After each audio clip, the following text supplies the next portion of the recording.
You're one of the top credit specialists in the country. I mean, you're one of 6 who are approved to testify in federal and state courts. And out of the 6, you're the only one practicing every day. So you are unique. And I mean, credit scores and credit reports has become such an important topic. I mean, it used to be real estate. Now it's credit scores. I mean, what do you see happening? What are the changes going on? Well, not a lot. We've been using the same 3 scores for a long time.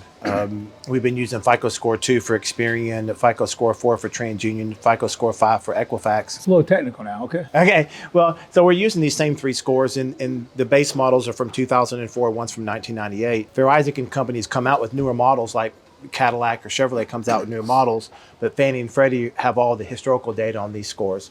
And I'm not saying we shouldn't have new scores at this point with the scores on the market that are available. I probably wouldn't change scores, but not much has changed. It's still the same basics. You know, pay as agreed, limit your debts. So don't get anything negative. Pay on time is what paid as agreed means. So not a lot has changed.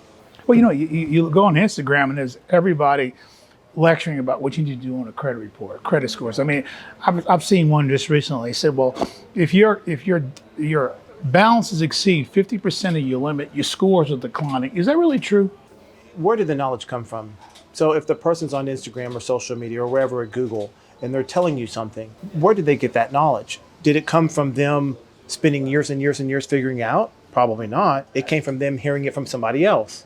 So back to your second point, 50% utilization. Well, 30%'s been said forever, but the first person who said it was wrong. So I always caution people against listening to some other person unless you can really see where did their knowledge come from. How did they learn that? Are they just repeating bad information that makes sense? Now, from a utilization perspective, every consumer is different, meaning if you sent me somebody that was a 690 credit score and you're like, Eddie, I need a 720, maybe them paying their credit cards to 70% gets them to the 720. So what everybody should do depends on their file. But to answer real simply, if you want to get all the points possible out of your credit cards, then you would have them all below 8% and you would have all but one at 0. Less accounts with balances is less risk, which kind of flies in the face of all these payments. You know, this on-time payment thing, which is another big myth that's out there. When you say there's another myth out there, on-time payments, I would think if I always paid off my credit cards or my installment loans, whatever, on a timely basis, my credit scores would be really good. But you're saying that's not true? Well, no, it is. When I mentioned payment, so I watched an Instagram video a couple of days ago, and this person was advising everybody who was listening to pay their credit cards 3 times a month. And payments aren't in scores, meaning there's no physical data or data field that says the number of payments. So for instance, a credit card is so many months old and you've never been 30, 60, or 90 days late. So it's not necessarily the number of payments that are in a score, it's the absence of derogatory payments. You see that difference? Yeah. So and now in your other example is if you say, well, if you pay your credit cards in full each month, what would my score be? The first thing I would ask you is, what do you need your score for next? And if you said, yeah, I'm not doing anything for years, I've got my home, I've got my car, well then I don't care when you pay your credit cards. You see what I'm saying? Because our score doesn't matter until we need it. Right. Now, if we reverse that and you say, Eddie, in June, I'm gonna have my credit pulled. Well, then I would say, okay, one of two things. One, pay your credit cards down and don't use them, and then let them update. Or 2, we can really get into the weeds and figure out the cycle date on each credit card and pay it before the cycle date and track that data. Overall, the one point I think consumers need to take out of this is that credit card companies report what's on your statement each month. Your statement comes before your balance is reported. So if you pay your credit card in full every single month, on the due date, they're reporting your statement balance. So the fact that you paid it to 0 or whatever you paid it down to doesn't get reported. So pay it down before your due date. Before your statement date, ahead of time, if you're preparing for purchase. Right. So I'm really cautious about people doing things tomorrow and changing their bill paying habits. If you want to have a fun conversation with a crowd, ask everybody how they pay their bills. Where does the paper go? How is it organized? And you're going to get completely different things. None of us were really taught, so we all have this unique way of doing things. So when you start to change those habits, it scares me that somebody could get a 30-day late. I'll go, oops. So in a perfect world, you prepare for purchases. Think of you pulling somebody's credit report as a score on a test. You have to get ready for that test. If you have a marathon coming in a month, you're going to run every day and get ready for that test. So as long as consumers prepare their data as best what they can manage and get ready for that purchase. Right. Well, you hear if you pull my report, don't pull my report because if you pull it, my scores are in a decline. Is that when you pull reports, do your scores decline? Later they do. So on a mortgage inquiry, the credit report you pull today, that inquiry is not in that score. Right. Now, if you pull a credit report 30 days later, that inquiry is in the score then. So mortgage inquiries are in scores when they're 30 days old or over 30 days old. Now, if you pull a credit report or there's multiple pulls or you pull a week later, let's say for something they told you changed, then all mortgage inquiries in the same 14 days will count as one. Just a 14 days, for example, I'm gonna go look at cars and I'm thinking about buying one and I go to 3 different dealerships and they all pull my credit report. As long as it happens in 14 days, it only is counted as one. Yes. Okay. Yeah, and what's interesting is you look at somebody's credit report and you'll see, like at myfico.com, it really lists the inquiries out. You'll see a 50 in a month period, but all that's going to count as one per bureau because of what you were trying to buy for. Well, if you have a credit card like, Citi or, MasterCard or whatever, American Express, they will always come out and say your credit scores went up and down. You look at it and your credit scores are X. And then you go out and you're trying to buy a car or a house and the credit scores are different than what they said on their offer. Well, why do scores vary so much? Well, there's different industries. So the score that your credit card company is going to give you and the score that your bank may give you is the FICO 8 model, the 2008 generation of scores. And it's dramatically different from the scores we use every day in mortgage lending. So it's just a different score. And when you go buy a car, that's an auto-enhanced FICO score. So it's going to put more emphasis on your auto history since your current inquiries to buy a car. Now, I do want to differentiate the FICO scores we use every day in mortgage lending aren't mortgage scores.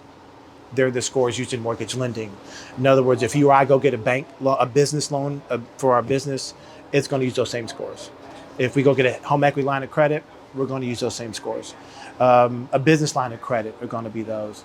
So those FICO scores 5, 4, and 2 really dominate banking. And those are the scores that people should pay attention to unless they know they're buying a car. And then they need to pay attention to those scores and where to go get them. You mentioned, we were talking, earlier that you've done over 13,000 paid consultations. Yeah, it's like an hour process. What have you noticed? What is the most common errors or weaknesses people have in managing their credit scores?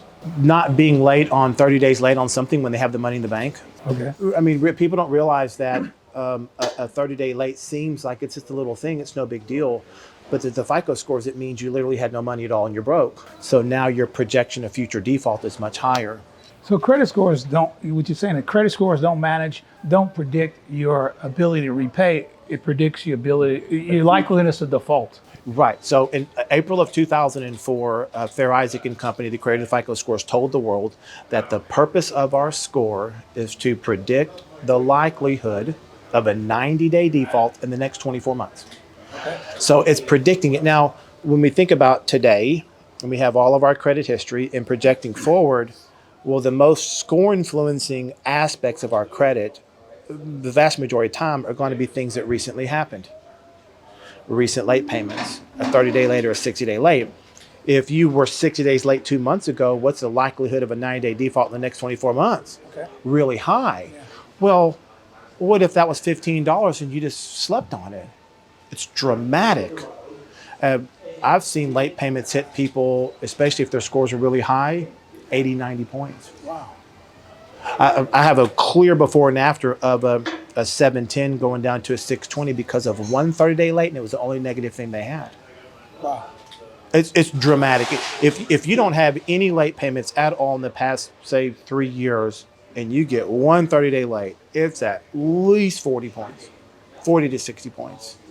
It's devastating. And as you know, a 650 down to a 600 dramatically changes FHA, VA, USDA. Well, an automated approval and debt ratios allowance, and I mean, just down payment assistance. I mean, so much really goes nuts in that score range. Well, suppose I have a late pay and I call my creditor and I go, look, I misdirected mail or something, and I've been a customer of yours for 20 years, and I'd like you to waive it. And they go, by federal law, we cannot. Is that true? Yes. It is true.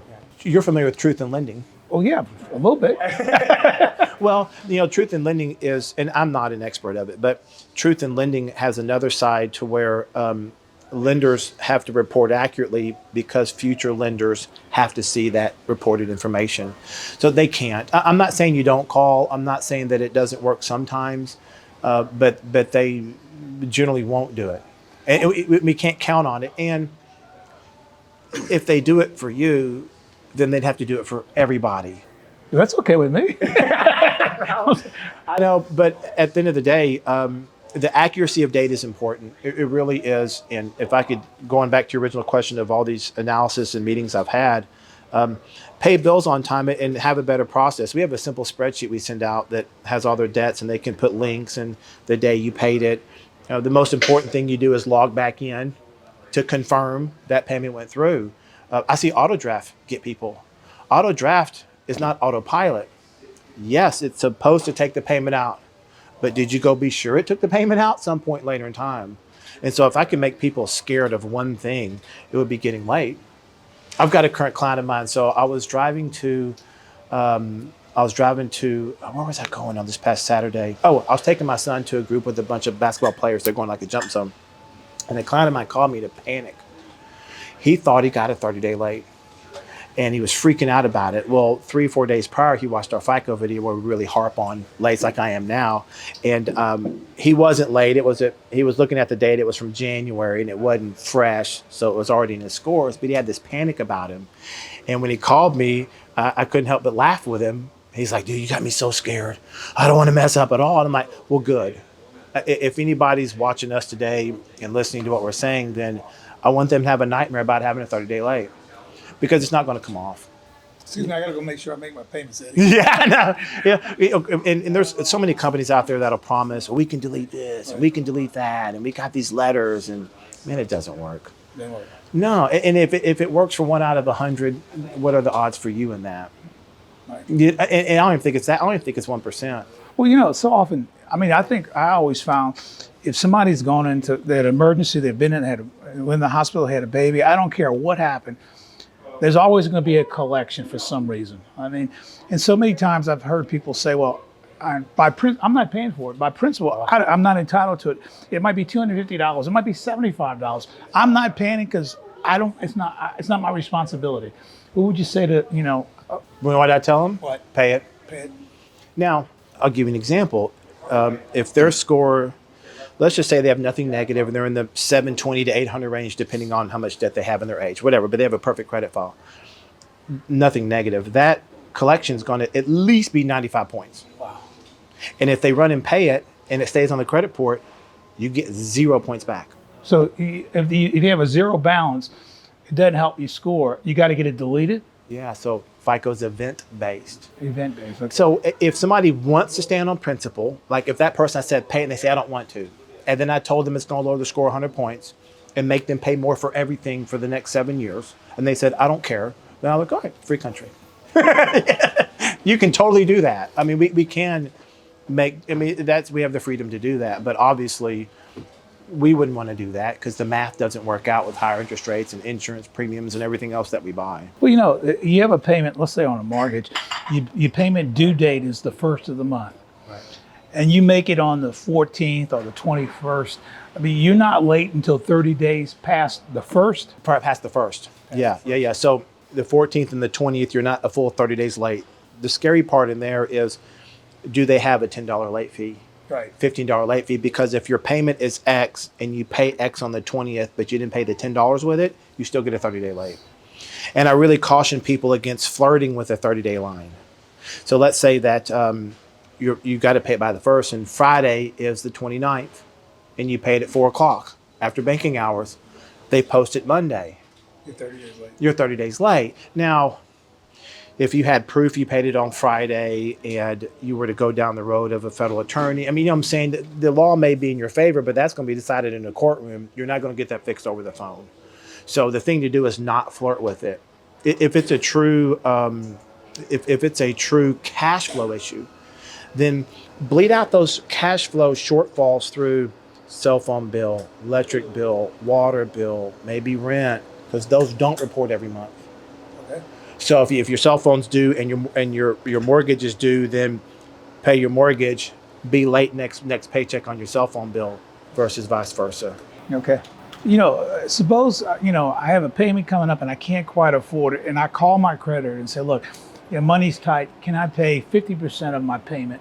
And they go, yes, that's fine. Will that prevent a 30-day late? No. No? You either pay it all or nothing. All or nothing. Well, if you pay 50% of it, the other 50% is still due. Right. And if by the 30-day clock goes around, if that payment wasn't made in full, then even though the credit's, I will agree to. That's a good attorney question, because it comes down to that person on the phone is an agent of that mortgage servicer. And so if they say, hey, pay 50% of this payment now, 50% in 3 weeks, which would overlap your 30-day. In other words, you're going to get one. Is that a new agreement? Right. And are you paying that one as agreed? Therefore, did they change the terms of the agreement in the phone call? Some of that is so hard to litigate and get down the road on. And, one of the things I've realized for sure in the past 22 years is that the law doesn't enforce itself. Really? You're right. On everything. On everything. I mean, I hear all the time, well, they broke the law, or they should have done this, or they didn't do that. I'm like, well, do you speed? Like, well, yeah. I'm like, well, you're breaking the law every time. You get a ticket every time. I'm like, no. So you got to really pick and choose those battles. Well, you see on TV, they advertise, you can't make your payments. You're in this kind of debt. Come see us and we'll negotiate on behalf of you with your creditors. I've heard that's equivalent to you declaring bankruptcy. Is that true? Bankruptcy's better. Well, be careful what you say. Yeah. Well, from a FICO scoring standpoint, now we know bankruptcy is different in mortgages. Right. Conventional loan, 5-year seasoning, 3-year seasoning. So that's different, and a bankruptcy will handicap your maximum score significantly for 10 years, depending on what you file. But what you're talking about are these debt consolidation companies. Right. And you and I know debt consolidation as way back in the day. You would have $20,000 over 8 credit cards. You would go to a bank, get an installment loan for $20,000, pay your credit cards in full as agreed, never late, and then you'd have this new thing on your credit report. You consolidated that debt over here. Well, very few banks do this. I don't know any that do. Maybe a lot do, but haven't researched it. So a lot of banks don't do this. But if you Google debt consolidation, the first 2 pages aren't debt consolidation companies. So here's what they do. Your monthly payment, let's say on this $20,000, your monthly payment was $1,100 a month. And they talk to you, okay, look, here's what we can do. We're going to get your $1,100 payments down to $600 a month. How's that sound? Oh, boy, man, that sure would help me. God, that extra $500 a month would be great. Okay, what do I do? All right, here's what you're going to do. You're going to stop paying all those credit cards. Well, man, that's really going to hurt my score. It's just going to dip. It'll go down a little bit, and then it'll come back up later. Oh, okay. So you stop paying all those credit cards. You start paying them this monthly fee. And once they all charge off, and your scores went from a 750 to a 490, a dip. Yeah, it's like falling off a building is a dip to the concrete. Cratered. So, and then what they'll do is they'll start to help you settle the debts later. I met with a consumer last week, and he had they were doing one account at a time. He had a $19,000 Discover balance. They got it settled for 30% off, which isn't bad for a debt that's only a year old. But that settlement was around $14,000. Their fees to do all that was $4,700. Well, when you look at the settlement plus the fee, he was getting a 95.5% settlement. He wasn't even getting 5% off. And you know what they're doing? Hey, Discover, what we settled for? X, click. Well, that's not a magical phone call. So consumers could do that themselves. I'm not saying that some people don't like the convenience of paying all this money every month and it's one payment and they distribute some payments, but God, it's costing a lot. I mean, you could pay yourself $500 an hour to manage this yourself. So I'm not a fan of those companies because the consumer could do it for a lot cheaper. And it's misleading that your score is just going to dip. Well, listen, the advice you have is no 30-day late fees. Well, that's a big one. Yeah. Pay your bills on time. Pay your bills on time. No 30-day late. And have a mechanism in place to be sure that you do. What's number 2? Avoid new accounts like the plague. Avoid new accounts. So when you go in there, we'll give you a 10% discount if you open up an account with Macy's, for instance. Don't do it. And I'll preface this at some, and what's hard with general advice is if you called me and said, Eddie, I'm an 800 credit score. I'm getting 10% off a $5,000 purchase. What do you think? I'm like, would you care about putting that credit card in your bill keeping track of sheet? No, well then do it.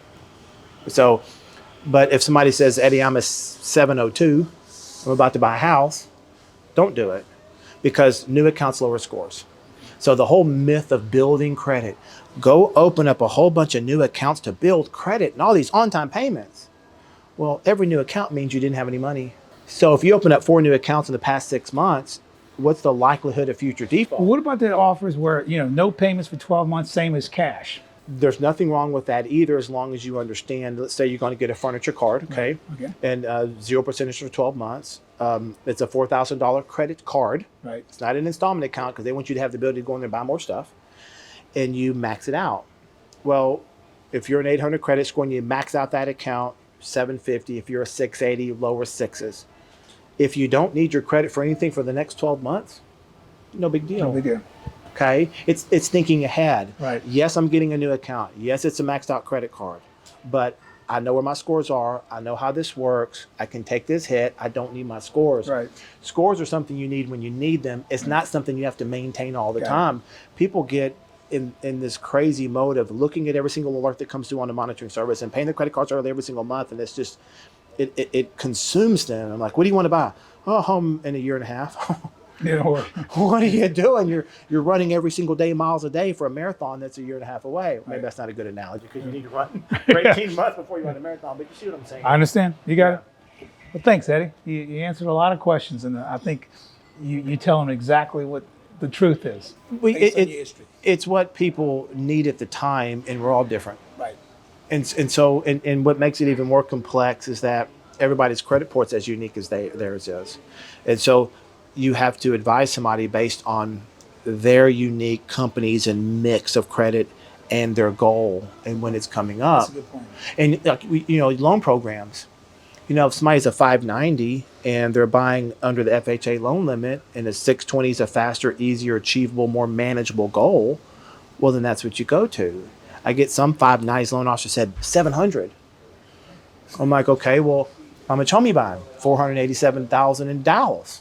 I'm like, well, your down payment will get you below the FHA loan limit, and you can't be at 700. Right. So a lot of times we have these lofty goals when you should just go get in a home as soon as you can. So that's the harder part of it. But everybody needs specific advice, and what's frustrating about Google information that may or may not be right, or some Instagram video, is it's not specific to that person. Yeah. So go open up a new account. You'll build credit. Well, what if you have 8 student loans, 3 credit cards, and a car note? What's that new account going to do? Lower your scores. It meant you were broke, and that's why inquiries hurt. Right. Because it's a flag of I need money. Right, Ed. Thank you, man. Appreciate it. All right, Murdoch. It's fun. Finish up, man. Let's finish up. Yeah, let's do it. Thank you.